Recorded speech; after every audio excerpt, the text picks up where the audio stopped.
Quando Alexandre, o Grande, morreu, o mundo prendeu a respiração. O conquistador se fora, deixando seu império como um gigante acéfalo.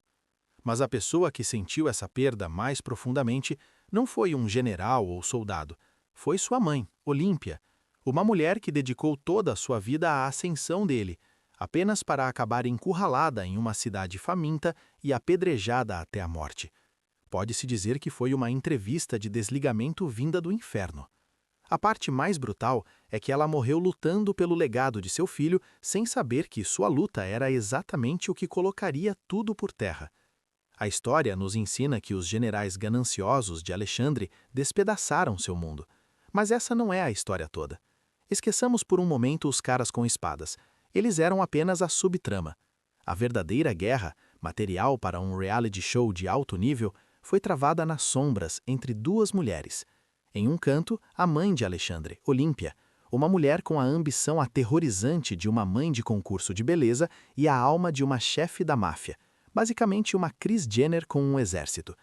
No outro, sua jovem esposa Roxana, uma princesa estrangeira cujo único trunfo era o herdeiro ainda não nascido em seu ventre. Isso não era apenas uma luta pelo poder, era uma briga de família que deixava qualquer outra no chinelo, com um império mundial como prêmio principal. E em sua tentativa desesperada de salvar a dinastia de Alexandre, elas se tornaram as arquitetas de sua gloriosa e catastrófica ruína. No segundo em que Alexandre morre aos 32 anos de uma febre, o caos total se instala. O CEO do mundo conhecido acaba de desaparecer, não deixando nenhum plano de sucessão, nenhum RH, apenas um bando de caras muito assustadores com espadas e um vácuo de poder massivo. Todo o seu império, construído puramente sobre sua vontade, é agora um gigante sem cabeça tropeçando e procurando o penhasco mais próximo.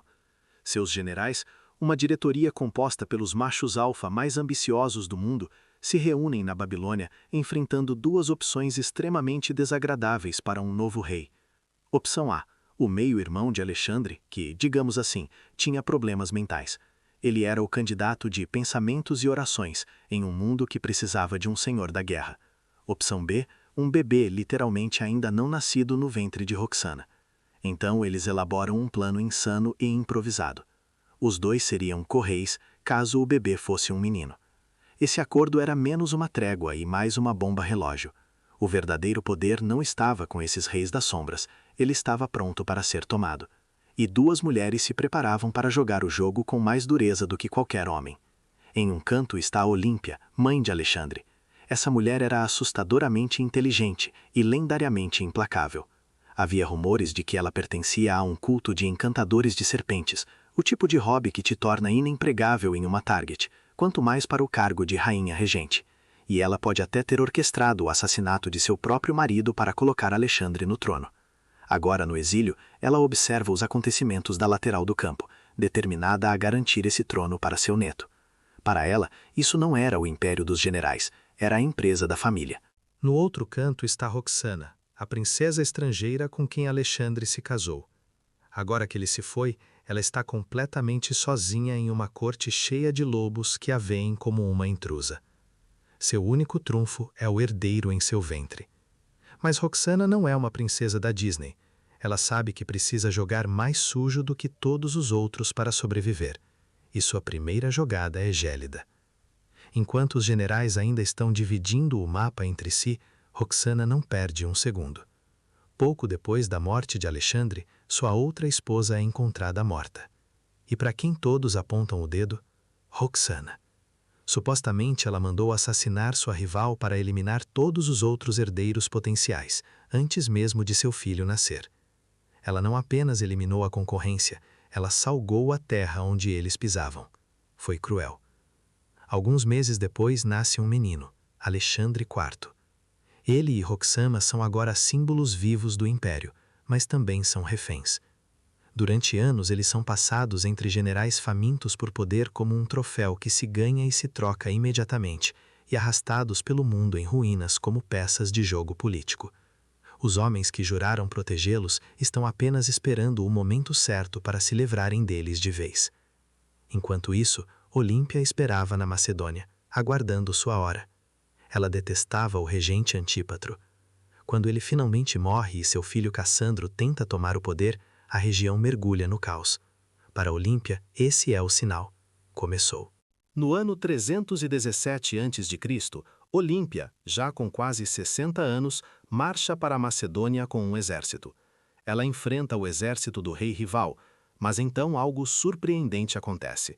Os soldados adversários, ao verem a mãe de seu herói divino Alexandre, perdem completamente a cabeça e mudam de lado na hora. Foi o equivalente antigo a uma estrela do rock entrando no palco, uma mudança de lealdade instantânea e catastrófica. Ela venceu uma guerra apenas pelo poder da sua celebridade. Com o reino em sua posse, Olímpia desencadeia uma turnê de vingança que é nada menos que bíblica. Ela manda capturar e executar o rei rival. Depois, faz uma limpa em todos os que se opuseram a ela, matando o irmão de seu inimigo Cassandro e mais de 100 de seus seguidores. É menos perdoar e esquecer e mais procurar e arrepender. Por um breve e terrível momento, Olímpia tem tudo. Ela é a rainha incontestável da Macedônia, mas alcançou esse objetivo através do puro terror. E governar pelo medo é como uma dieta de cocaína pura, um barato espetacular seguido de uma queda realmente brutal. Cassandro está furioso. Olímpia assassinou seu irmão. Isso não é mais apenas política, é uma briga de sangue. Ele corre de volta para a Macedônia com um exército, e desta vez tudo é diferente. As pessoas que antes adoravam Olímpia agora têm medo dela. Elas desertam em massa para Cassandro. Ele encurrala Olímpia, junto com Roxana e o jovem rei Alexandre IV, na cidade de Pídina. Cerco terrível começa. Presos durante todo o inverno, seus suprimentos acabam e eles começam a passar fome lentamente. Olímpia não tem outra escolha a não ser se render. Cassandro promete poupar sua vida, uma promessa com a validade de camarões fora da geladeira.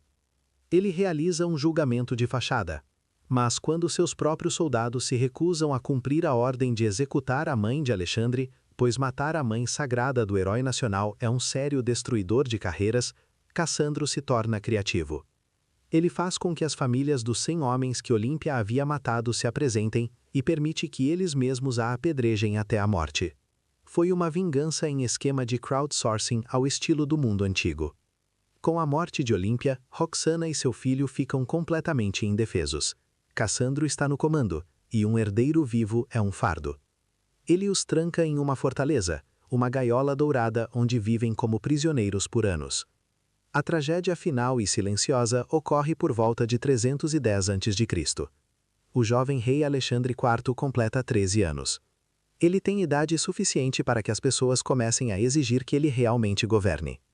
Para Cassandro, um rei menor de idade com uma reivindicação legítima não é um problema de relações públicas, mas uma ameaça a ser eliminada. Então ele dá uma ordem secreta. Não há batalha, nem anúncio. Apenas uma ordem não oficial e uma dose de veneno entregue em uma fortaleza isolada. Roxana e seu filho, os últimos herdeiros diretos de Alexandre o Grande, são assassinados. Seus corpos são escondidos, suas mortes mantidas em segredo. E assim, a dinastia chega ao fim. Não com um estrondo, mas com um sussurro. Este duelo brutal entre duas rainhas foi apenas um cenário da guerra no colapso total do mundo de Alexandre. Seus generais jogaram seu próprio Game of Thrones transcontinental, cheio de emboscadas e traições em escala épica. No final, seu jogo de xadrez épico para salvar a dinastia deu espetacularmente errado. Olímpia, a matriarca que usou o terror para garantir o trono de seu neto, só conseguiu ser brutalmente morta. E Roxana, a sobrevivente que jogou com gelo nas veias, apenas comprou para si e para o filho mais alguns anos como prisioneiros antes de serem silenciosamente eliminados. A rivalidade delas não salvou a dinastia, apenas apertou o botão de avançar rápido para sua destruição. Elas incendiaram a casa, tornando fácil para um cara como Cassandro entrar, trocar as fechaduras e receber o dinheiro do seguro. Com a morte do jovem rei, os generais pararam de fingir. Eles começaram a se autodenominar reis e, provavelmente, a imprimir seu próprio merchandising. É uma lição dura. Às vezes, a tentativa desesperada de preservar um legado é exatamente o que o despedaça. Elas jogaram o Game of Thrones e, no final, o próprio trono virou pó, arrastando-as e a todo o mundo de Alexandre para o abismo. Se esta história de traição antiga e do colapso de um império mundial mudou a maneira como você encara o preço do poder, inscreva-se no canal e deixe um like. Estamos desenterrando a história que o tempo tentou enterrar. Ajude-nos a plantar as sementes para o futuro. O próximo grande tesouro da história será aberto em breve.